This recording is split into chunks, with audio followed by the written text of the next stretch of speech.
Olá, irmãos. Vamos a mais uma escola bíblica dominical na igreja de Botafogo. E hoje nós vamos explorar o capítulo 4 do livro Natal Escondido do Timothy Keller. E é um capítulo que traz bastante reflexão, né? Ele traz uma argumentação que nos traz até uma certa inquietação. Mas antes de entrarmos, vamos ter uma palavra de oração e aí a gente vai ler o texto bíblico e aí a gente vai falar um pouquinho sobre o argumento dele. Senhor nosso Deus, muito obrigado, Senhor, por essa oportunidade de mais uma vez estudarmos a Bíblia, a Tua palavra, Senhor, que é fonte de força, de sabedoria, de instrução para as nossas almas e queremos ouvir a Tua voz, que o Senhor possa falar conosco através do texto que vamos ler e possa nos ajudar nessa reflexão, de modo que nós saiamos dela, Senhor, com propósitos e com decisões a respeito da nossa vida espiritual e a respeito de como nós encaramos a nossa fé. Que isso nos ajude assim, é nossa oração em nome de Jesus. Amém. Bem, irmãos, o texto que ele escolheu para essa nossa aula é o texto de Mateus 2, é aquele texto que nós todos já lemos muitas vezes, né? E que, curiosamente, só aparece em Mateus, no Evangelho de Mateus. Lá no Mateus, capítulo 2, versos 1 a 12, diz assim, fala da visita dos magos. Tendo Jesus nascido em Belém da Judéia, em dias do rei Herodes, eis que vieram uns magos do Oriente a Jerusalém, e perguntavam, onde está o recém-nascido rei dos judeus? Porque vimos a sua estrela no Oriente e viemos para adorá-lo. Tendo ouvido isso, alarmou-se o rei Herodes e com ele toda Jerusalém. Então, convocando todos os principais sacerdotes e escribas do povo, indagava deles onde o Cristo deveria nascer. Em Belém da Judéia, responderam eles, porque assim está escrito por intermédio do profeta. E tu, Belém, terra de Judá, não és de modo algum a menor entre as principais de Judá, porque de ti sairá o guia que há de apacentar o meu povo Israel. Com isto, Herodes, tendo chamado secretamente os magos, inquiriu deles com precisão quanto ao tempo em que a estrela aparecera.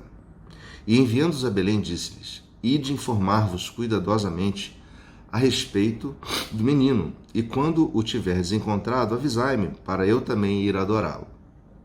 Depois de ouvirem o rei, partiram. E eis que a estrela que viram no Oriente os precedia, até que chegando parou sobre onde estava o menino. E vendo eles a estrela, alegraram-se com grande e intenso júbilo. Entrando na casa, viram o menino com Maria, sua mãe. Prostrando-se, o adoraram e abrindo seus tesouros, entregaram-lhes suas ofertas, ouro, incenso e mirra, sendo por divina advertência prevenidos em sonho, para não voltarem à presença de Herodes, regressaram por outro caminho à sua terra. Como eu falei, esse relato ele é único, né? Ele aparece no Evangelho de Mateus. E essa pergunta dos reis magos, nós temos que concordar, é uma pergunta extremamente inquietante, irmãos.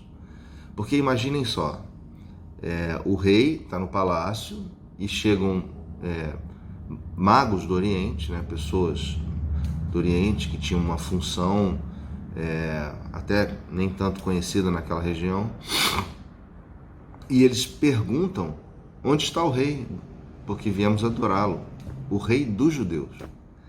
E Herodes era o rei ali, né? Seguramente qualquer governante que estivesse no lugar dele iria se inquietar. Ué, que pergunta é essa? Eu sou o rei, não há outro rei, né? Então o Timothy Keller ele traz um argumento que é um tanto quanto inquietante, eu diria, que essa atitude de Herodes, na verdade, contra Jesus, contra o reinado de Jesus, reflete um pouco como nós somos, né? Reflete um pouco a nossa atitude a respeito do senhorio de Cristo, né? Porque nós vivemos uma luta, irmãos, e nós temos, às vezes, a dificuldade de admitir o senhorio de outro rei ou de outro alguém sobre nós mesmos. Nós queremos ser o rei da nossa história, nós queremos ser o rei das decisões, das nossas decisões. E muitas vezes temos dificuldade de assumir o senhorio de Cristo. E esse é o ponto dele, né? Quando Cristo quer assumir o senhorio nas nossas vidas, né? E ele vem e reivindica um senhorio absoluto, né? Ele reivindica uma lealdade incondicional, nós resistimos, porque nós queremos autonomia. O nosso ser, naturalmente, é um ser autônomo. E o nosso velho homem é principalmente, primordialmente autônomo. Então, diante da autoridade de Cristo, diante da exigência da lealdade a Cristo, nós muitas vezes recuamos, nós queremos fazer do nosso jeito, né? O nosso coração, ele naturalmente rejeita esse senhorio, naturalmente eu diria, né? E é o ponto dele, pois nós temos essa luta constante, né? Então, o argumento dele é que o Natal, esse Natal escondido, que é o texto do livro, né? E a gente está no capítulo 4, onde está o rei? Essa pergunta, ela vem desnudar, de certa forma, os nossos corações. E ela vem expor quem nós somos, né? Vocês devem lembrar daquele famoso texto do profeta Jeremias, quando ele escreve lá no capítulo 17, nos versos 9 a 10, o seguinte: enganoso é o coração, mais do que todas as coisas, e desesperadamente corrupto. Quem o conhecerá? Eu, Senhor, esquadrinho o coração e provo os pensamentos, e isto para dar a cada um segundo o seu proceder, segundo o fruto das suas ações. Irmãos, o nosso coração é enganoso, e é do nosso coração que brota essa autonomia e uma coisa ainda mais grave, que é o egocentrismo, né? O egocentrismo. Muitas vezes nós temos a atitude de querer ser servido o tempo todo. Nós não queremos servir a Deus nem ao próximo. Nós queremos que Deus nos sirva e nós queremos que o próximo nos sirva, né? Porque cada um de nós quer ser dono da própria alma, quer ser dono do próprio espaço, e o nosso coração luta, ainda que veladamente, né? Ninguém vê isso, mas Deus vê, luta em rebeldia contra esse reinado invisível do Senhor, né? Nós queremos ser mestres do nosso próprio destino. Então, existe essa inimizade entre o nosso coração, que é um coração por natureza apóstata, ou seja, ele se afasta, né? E a soberania de Cristo, a soberania que Cristo quer exercer. Existe essa tensão. De um lado, o nosso coração, do outro lado, a soberania de Cristo. Então, nós estamos falando de um problema antigo. Nós estamos falando do problema do coração humano, né? Se vocês lembrarem, ou se quiserem verificar, entre lá no texto de Gênesis 5. Diz lá: viu o Senhor que a maldade, Gênesis 6, capítulo 5. Viu o Senhor, de novo, Gênesis 6, verso 5. Viu o Senhor que a maldade do homem se havia multiplicado na terra, e que era continuamente mal todo o desígnio do seu coração. Essa frase é aquela frase que antecede o tempo do dilúvio, irmãos. A questão do coração é bem séria. E se não fosse importante, a Bíblia não repetiria essa palavra 800 vezes, mais do que 800 vezes. A palavra coração aparece mais de 800 vezes. No sentido mais amplo, a gente tem que lembrar que o coração é o que há de mais central em nós. É o centro das nossas emoções. É onde desenvolvemos amor, ódio, alegria, tristeza, paz, amargura, coragem e medo, né? O próprio pensar, o nosso pensar é conduzido pelo coração. As decisões são tomadas pelo coração, né? O coração se parece muito com a mente, né? Porque ele envolve a mente, né? No pensamento, no entendimento, na imaginação.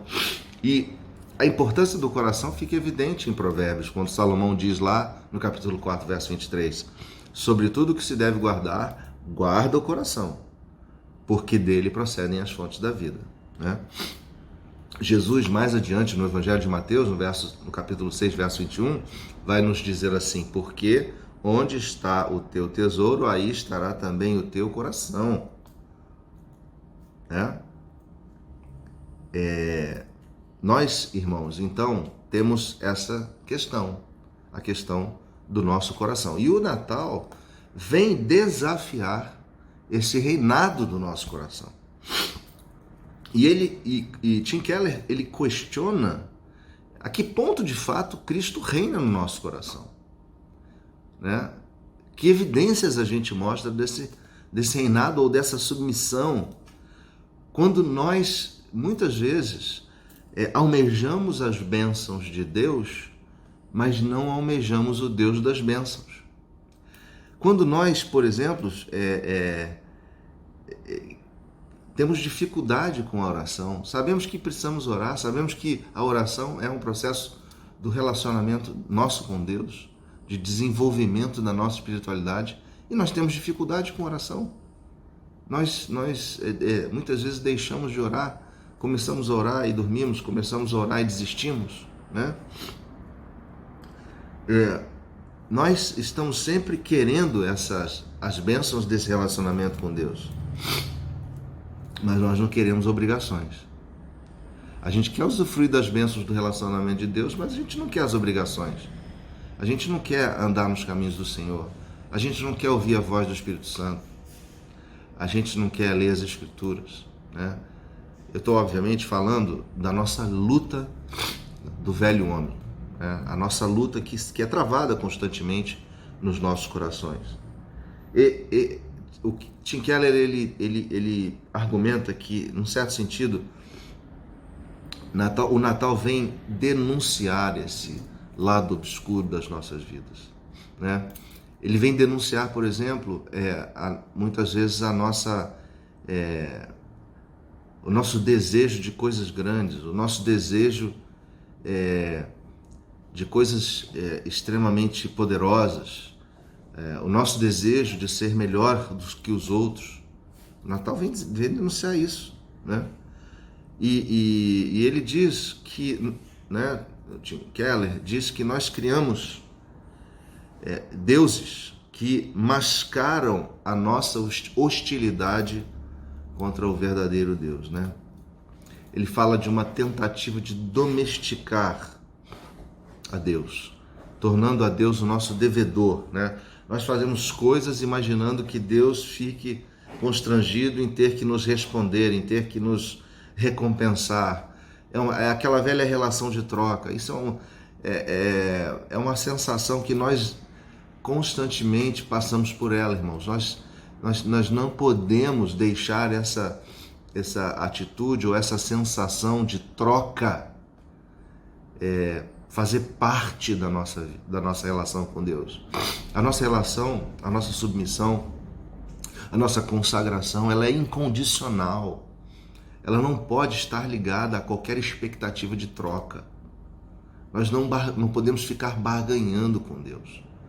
Né? Muitas vezes, quando a gente vai entregar o dízimo, né, os pastores falam, olha, não há barganha aqui, a relação aqui é de dedicação, a relação de entrega, de consagração, não há barganha, quid pro quo, né? Isso por aquilo. Não funciona assim. E, infelizmente, muitas vezes o nosso coração nos arma essas armadilhas, né?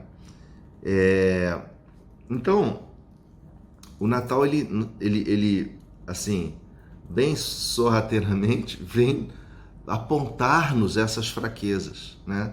E essa pergunta é a pergunta que devemos fazer. Onde está o verdadeiro rei? Né? O nosso coração pergunta. Quem de fato está entronizado em nossas vidas?